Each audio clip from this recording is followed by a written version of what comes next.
Shalom, selamat pagi Bapak Ibu Saudara yang dikasihi oleh Tuhan. Kembali lagi di dalam Renungan Pagi GKI Palembang. Bapak Ibu Saudara, mari kita bersama-sama mengawali hari kita dengan merenungkan firman Tuhan, menikmati firman-Nya di pagi hari ini. Sebelumnya, mari kita berdoa terlebih dahulu. Bapak, kami sungguh mengucap syukur untuk hari baru yang Kau berikan bagi setiap kami, pribadi lepas pribadi. Pagi hari ini kami akan bersama-sama mengawali segala aktivitas kami dengan merenungkan firman-Mu. Berbicaralah ya Tuhan kepada setiap kami, karena kami siap untuk mendengarkan firman-Mu dan kami siap untuk dibentuk melalui kebenaran firman-Mu. Berkatilah hamba-Mu yang akan menyampaikan, dan berkatilah juga setiap jemaat Tuhan yang mendengarkan. Biarlah apa yang dipersiapkan sungguh bisa menjadi berkat bagi kami semua. Terpujilah nama-Mu Bapa, hanya di dalam nama Tuhan Yesus kami berdoa dan kami mengucap syukur. Amin. Bapak Ibu Saudara yang dikasihi oleh Tuhan, ramalan bukanlah sesuatu yang asing bagi kita. Ketika mendengar kata ramalan, apa yang langsung terlintas di dalam pikiran Bapak Ibu Saudara sekalian? Mungkin ada yang langsung teringat dengan ramalan cuaca, atau ramalan bintang yang sering kita sebut dengan istilah zodiak, atau ramalan primbon dan lain sebagainya. Bapak Ibu Saudara yang dikasihi oleh Tuhan, ramalan itu biasanya merupakan hasil meramal, yaitu prediksi tentang apa yang akan terjadi di masa mendatang. Baik itu prediksi soal cuaca, prediksi soal jodoh, prediksi soal finansial, dan lain sebagainya yang dilakukan oleh manusia. Bapak Ibu Saudara, info mengenai ramalan cuaca biasanya bisa kita temukan di dalam info BMKG. Dan ramalan BMKG ini diberikan berdasarkan penelitian menurut ilmu BMKG itu sendiri, ilmu meteorologi, klimatologi, dan geofisika. Bukan berdasarkan ramalan paranormal, Bapak Ibu Saudara ya, berbeda dengan ramalan zodiak atau ramalan primbon yang bukan berdasarkan sains.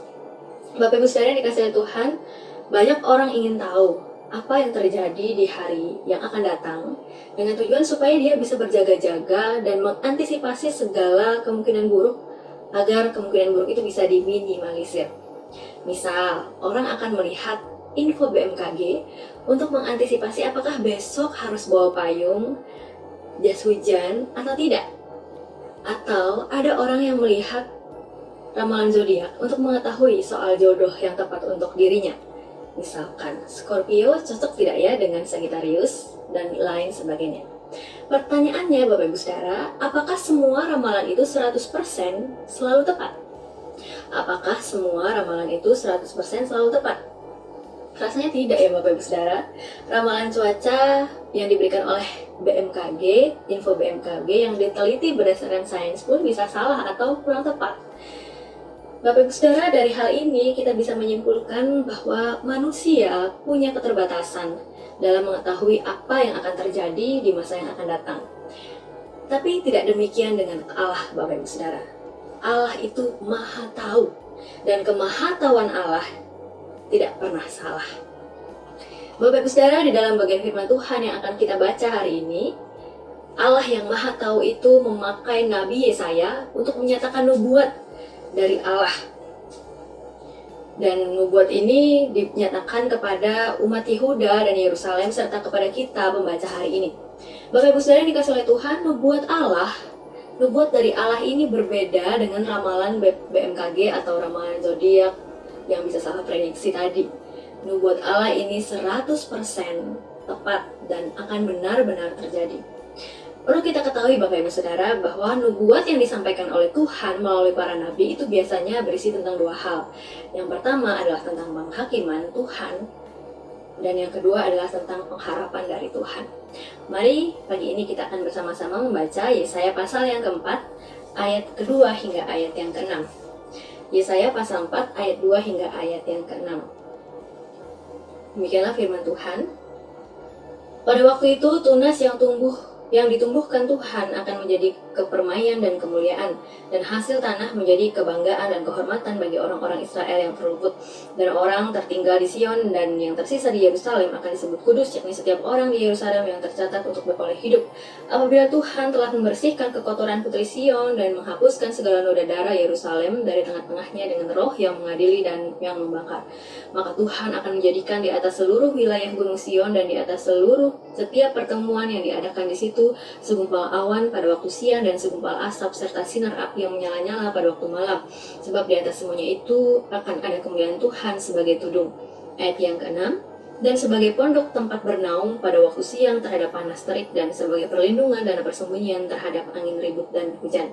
Demikianlah firman Tuhan. Berbahagialah setiap kita yang bisa membaca dan merenungkan serta melakukannya dalam hidup kita hari lepas hari. Bapak Ibu Saudara yang dikasihi Tuhan, di dalam perikop yang kita baca barusan, Nabi Yesaya menyampaikan nubuat tentang pengharapan kepada orang-orang Israel yang terluput dikatakan di ayat yang pertama. Apa isi pengharapan yang dinubuatkan itu, Bapak Ibu Saudara? Yang pertama, Tuhan akan memberkati orang Israel dengan berkat materi. Itu bisa kita baca di ayat yang kedua. Dikatakan hasil tanah akan menjadi kebanggaan dan kehormatan bagi mereka. Bapak Ibu Saudara yang dikasihi Tuhan, memiliki perekonomian yang baik atau memiliki berkat materi yang cukup untuk kita nikmati adalah harapan semua orang. Dan inilah yang dinubuatkan oleh Tuhan melalui Nabi Yesaya kepada bangsa Israel, Bapak Ibu Saudara. Dikatakan bahwa tunas yang tumbuh akan menjadi kepermaian dan kemuliaan.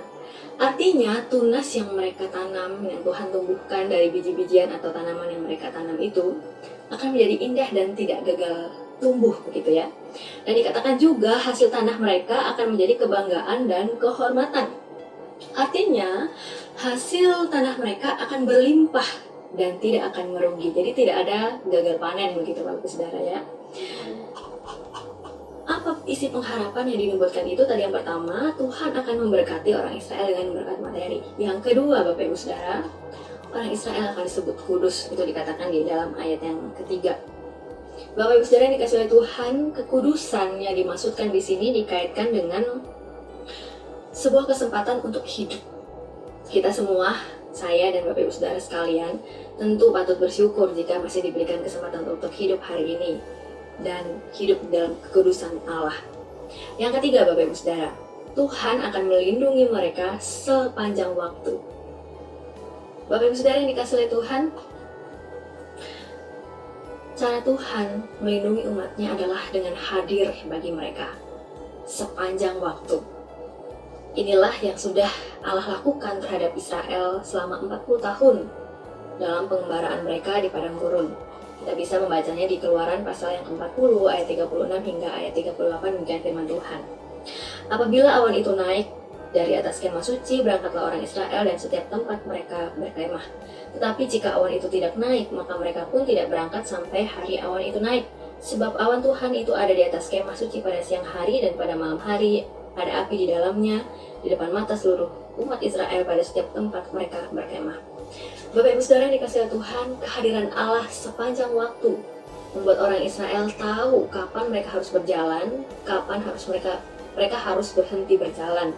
Kehadiran Allah sepanjang waktu itu, dari pagi hingga malam dikatakan ya, membuat Israel bisa merasa aman dan tidak perlu takut akan adanya bahaya angin ribut atau dari hujan badai ataupun hal-hal lain yang membuat manusia menjadi takut dan gelisah. Kehadiran Allah yang memberikan perlindungan dan rasa aman itu, Bapak Ibu Saudara, akan kembali mereka rasakan. Tadi di dalam Keluaran itu kan sudah pernah mereka rasakan, dan di dalam Yesaya ini dinubuatkan bahwa itu akan kembali mereka rasakan. Dan itulah nubuat yang disampaikan Nabi Yesaya kepada orang-orang Israel saat itu. Itu tadi sudah kita baca di ayat 5 hingga ayat yang ke-6. Bapak Ibu Saudara yang dikasihi oleh Tuhan, semua nubuatan ini bisa dialami oleh orang Israel karena memang itu Tuhan yang menubuatkan, jadi sudah pasti 100% akan terjadi, begitu Bapak Saudara ya, seperti yang sudah saya katakan di awal tadi, yaitu tadi nubuatan tentang Tuhan akan memberkati mereka dengan materi, Tuhan akan menjadikan mereka umat yang kudus, kemudian Tuhan akan memelihara mereka, melindungi mereka sepanjang waktu. Jadi tidak hanya sewaktu-waktu saja dilindungi oleh Tuhan, tetapi melindungi mereka sepanjang waktu. Tentu ini juga adalah kerinduan kita, Bapak Ibu Saudara, mengalami hal-hal yang baik seperti yang tadi saya sampaikan, 3 hal itu. Tetapi Bapak Ibu Saudara, ada proses penting yang tidak boleh dilewatkan oleh orang Israel sebelum mereka mengalami ketiga hal tadi. Apa itu Bapak Ibu Saudara? Mari kita baca di ayat yang keempat. Apabila Tuhan telah membersihkan kekotoran putri Sion dan menghapuskan segala noda darah Yerusalem dari tengah-tengahnya dengan roh yang mengadili dan yang membakar. Bapak Ibu Saudara yang dikasihi oleh Tuhan, proses penting harus dilalui oleh bangsa Israel sebelum mereka mengalami ketiga hal yang tadi saya sebutkan. Proses penting yang harus dilalui oleh mereka adalah mengizinkan Tuhan membersihkan kekotoran Putri Sion dan menghapuskan segala noda darah Yerusalem dengan roh yang mengadili dan membakar, dikatakan oleh firman Tuhan. Apa artinya ini Bapak Ibu Saudara? Artinya adalah orang Israel harus mau dimurnikan oleh Allah, dimurnikan oleh Tuhan. Kalau kita membaca di pasal-pasal sebelumnya, Bapak Ibu Saudara, dari Yesaya ini, kita bisa mengetahui bahwa saat itu orang-orang Israel telah menyimpang jauh dari Tuhan. Mereka telah menyimpang jauh dari Tuhan. Mereka tidak setia kepada Allah di pasal 1 ayat 21. Kemudian dicatat juga bahwa para pemimpin mereka memberontak, bersekongkol dengan pencuri, menerima suap, mengajar sogok, tidak membela anak-anak yatim dan para janda. Itu dicatat di pasal 1 ayat 23. Kemudian mereka juga menyembah berhala, pasal 2 ayat 8. Kemudian mereka mengandalkan petenung dan ahli sihir di pasal yang ketiga. Kemudian perkataan dan perbuatan mereka melawan Tuhan di pasal 3. Mereka menantang kemuliaan hadirat Tuhan juga di pasal 3. Jadi memang Bapak Ibu Saudara, kita bisa melihat dan mengetahui bahwa saat itu kondisi bangsa Israel dalam kehidupan yang kacau balau dan tidak kudus, menyimpang jauh dari jalannya Tuhan. Dan di pasal yang keempat ini, tadi di ayat yang keempat kita sudah membaca bersama bahwa Tuhan mau membersihkan kekotoran itu dengan roh yang mengadili dan membakar. Bapak Ibu Saudara, segala perbuatan orang Israel yang telah menyimpang jauh dari jalan Tuhan itu harus diluruskan, harus dimurnikan kembali hati mereka, Bapak Ibu Saudara. Seperti yang kita tahu bersama, biasanya logam mulia seperti perak dan emas itu dimurnikan melalui proses pemurnian. Logam itu dicairkan pada suhu yang tinggi, bukan pada suhu yang rendah, tapi yang tinggi untuk bisa memisahkan kotoran-kotorannya begitu. Dan hasil dari pemurnian itu adalah logam mulia yang murni. Demikian juga orang Israel, Bapak Ibu Saudara. Mereka sangat perlu mengalami proses pemurnian dari Tuhan, supaya kekotoran-kekotoran yang membuat mereka tidak layak di hadapan Tuhan dibersihkan. Bapak Ibu Saudara, proses pemurnian itu pastilah tidak mudah, pastilah tidak nyaman dan menyakitkan mungkin. Tetapi pada akhirnya akan menyehatkan kerohanian mereka. Dan itu juga yang harus kita lakukan Bapak Ibu Saudara. Kita perlu sekali untuk mengizinkan Tuhan memurnikan kita dari segala kotoran-kotoran duniawi ini yang membuat kita melenceng jauh dari jalannya Tuhan. Jadi apa yang kita pelajari hari ini Bapak Ibu Saudara melalui firman Tuhan yang singkat ini? Sebelum kita mengklaim janji Allah tentang berkat jasmani atau berkat materi, tentang kelayakan sebagai umat Allah yang kudus, dan tentang mendapatkan perlindungan Tuhan sepanjang waktu, kita harus punya kerelaan hati, kerendahan hati untuk mengikuti proses pemurnian dari Tuhan, agar kita menjadi pribadi-pribadi yang semakin hari semakin serupa dengan Kristus. Jadi proses pemurnian itu sangatlah penting untuk kita alami Bapak Ibu Saudara. Dan dengan kerendahan hati mari kita terus tunduk, kita terus taat kepada pemurnian demi pemurnian yang Tuhan izinkan terjadi dalam hidup kita, sebelum kita mengklaim janji Allah tentang berkat jasmani, tentang kelayakan sebagai umat Allah, dan tentang perlindungan Tuhan sepanjang waktu. Amin. Mari kita berdoa.